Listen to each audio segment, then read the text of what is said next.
Bonjour à tous, c'est la preview de la semaine 1 de la NBA. Sans plus attendre, voici mon analyse.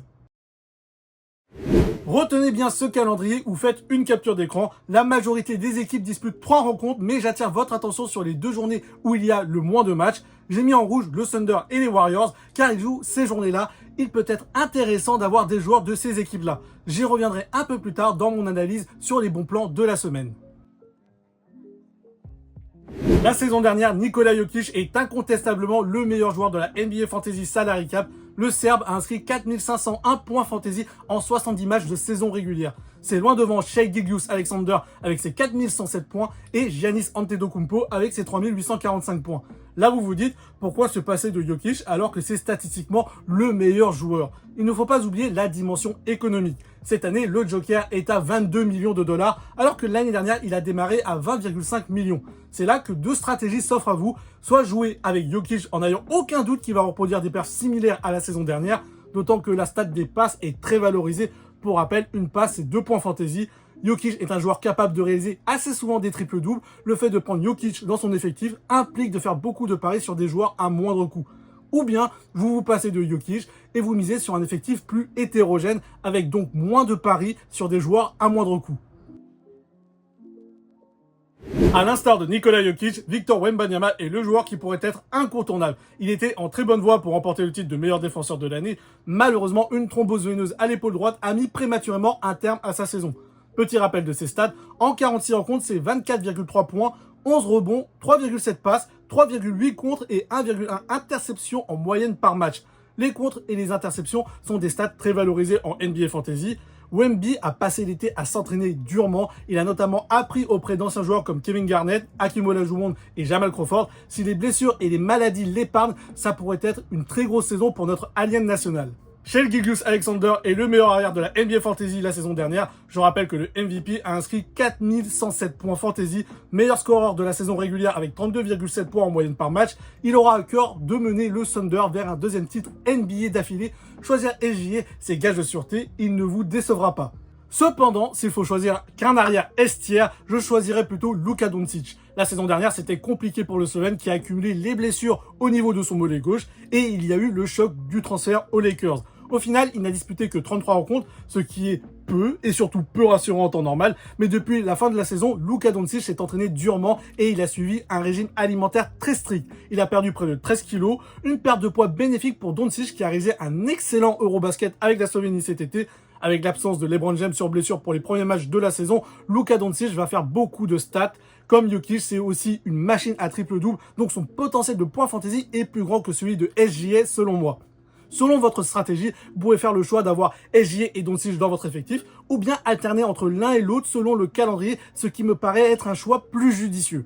Autre joueur à ne pas enterrer, c'est Giannis Antetokounmpo. La saison dernière, il est le joueur qui inscrit le plus de points fantasy en un match. C'était face aux Pistons le 13 novembre 2024. Le Grec a enregistré 98,3 points fantasy. Si vous optez pour une stratégie sans Jokic, Giannis peut être un choix intéressant dans votre effectif car il coûte un peu moins cher que le Serbe. Je le vois plus comme son remplaçant numéro 1 si Jokic se blesse. Cependant, il ne faut pas être cardiaque avec Giannis car il a constamment le statut incertain pour blessure affiché sur son profil et je trouve ça super stressant à force. Vous ne savez jamais s'il est absent pour de vrai ou non. Je commence avec Cade Cunningham qui a réalisé une très grosse saison. Il est le facteur principal de retour des Pistons en playoff qui n'avait plus goûté à ce stade de la compétition depuis 2019 et il a su rester en bonne santé, ce qui n'a pas toujours été le cas dans sa carrière. Je lui souhaite d'être épargné par les blessures au maximum.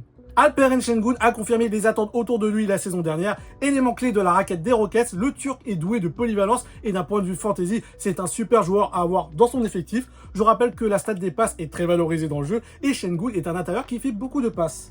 Amen Thompson, c'est l'autre joueur des Rockets à surveiller. Après une deuxième partie de saison où il a éclaboussé de son talent, cet athlète hors norme doit continuer à prouver cette saison qu'il fait désormais partie des arrières élites de la Grande Ligue. Karl Anthony Towns a pris de la valeur. Il me semble que l'année dernière, il était à 14,5 millions de dollars. Cette année, il est à 16,5.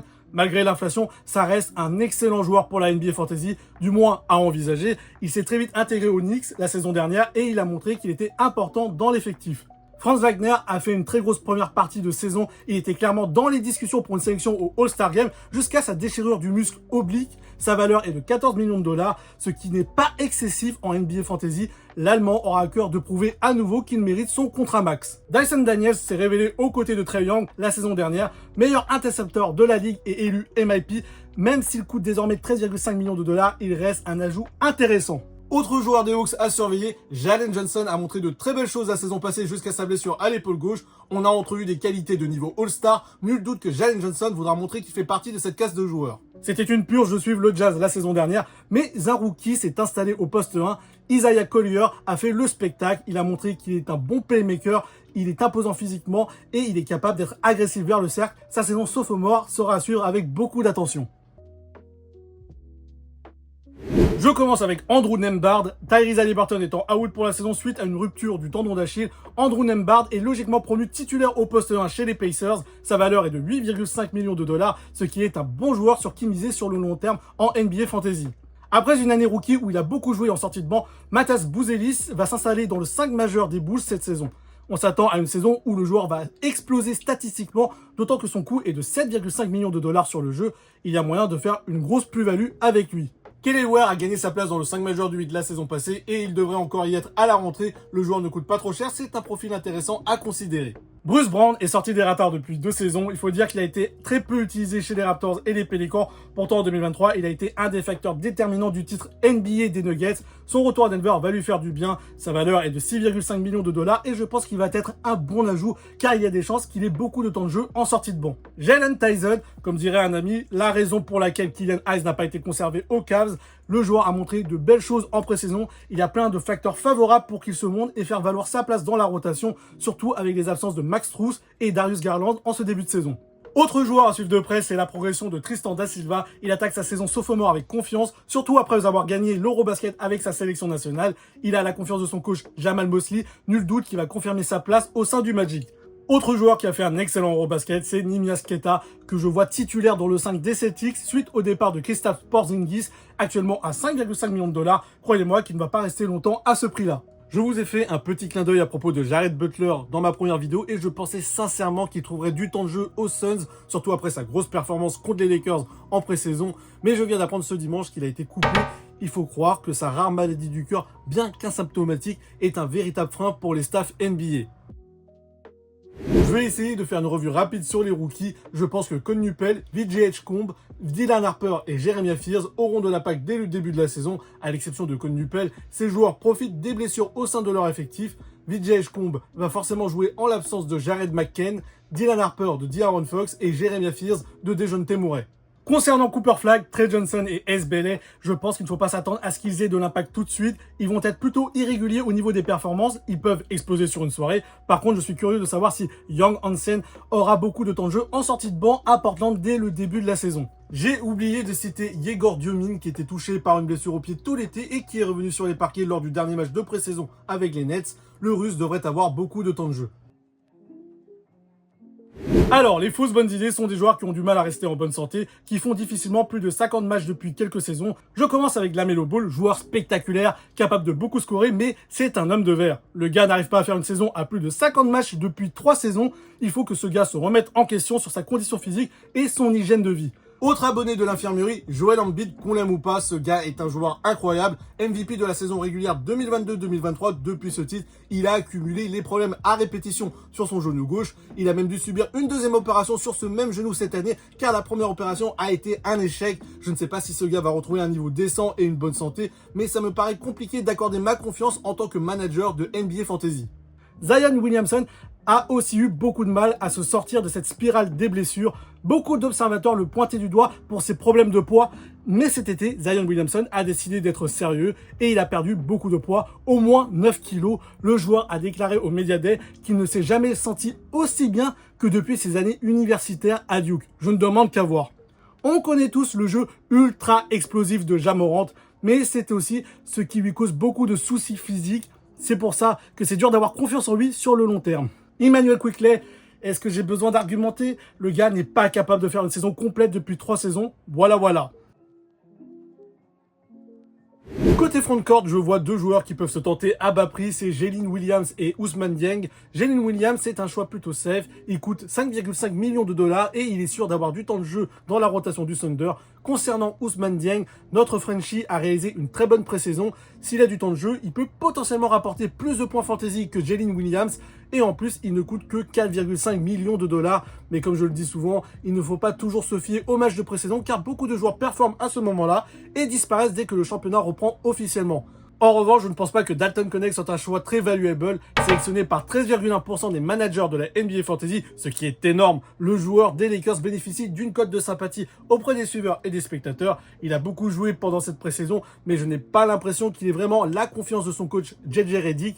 Et même si LeBron James est sur le flanc pour ce début de saison, mon instinct me dit qu'il n'aura pas beaucoup de temps de jeu et c'est ce qu'on a vu dans le dernier match de pré-saison des Lakers face aux Kings où il s'est contenté de 6 petites minutes de jeu. Je pense qu'il y a vraiment un truc qui s'est cassé entre lui et le staff des Lakers suite à son transfert annulé aux Hornets la saison passée.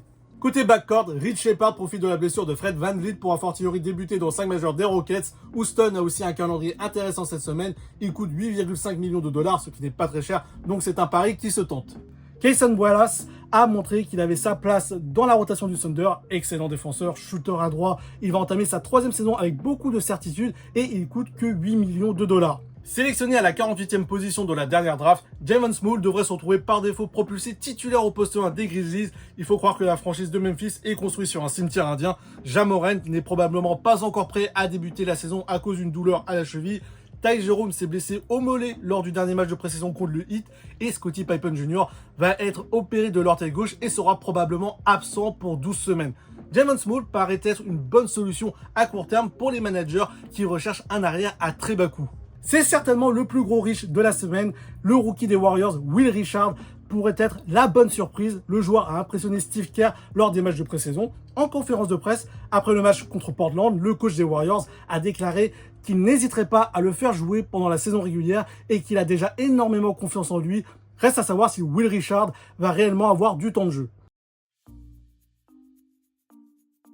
Je pars sur une stratégie où je vais jouer autour de 3 grosses stars. Jokic, Wemby et SGA. Et là, vous allez me dire, où est Jokic? Le CERM ne joue pas avant le jour 3. Du coup, je joue avec le calendrier. Je prends Şengün pour le premier jour et je le remplacerai par Jokic quand il jouera. Et en fin de semaine, il est possible que je remplace SGA par Doncic. Je vous avoue que je ne suis pas à 100% fan de mon backcourt. Si Richard et Small jouent, c'est royal au bar. Sinon, je peux partir sur quelque chose de plus sûr en termes de temps de jeu avec Moody, Okoro, Nembhard ou Wallace. Je préfère tenter et je changerai après si ce n'est pas concluant. Si vous avez aimé la vidéo, n'hésitez pas à partager et à mettre un pouce bleu, ça m'aide beaucoup pour le référencement. Si vous souhaitez vous tenir au courant de mes prochains contenus, que ce soit du format short ou long, n'hésitez pas à vous abonner à ma chaîne. Je vous dis à très vite pour une nouvelle vidéo.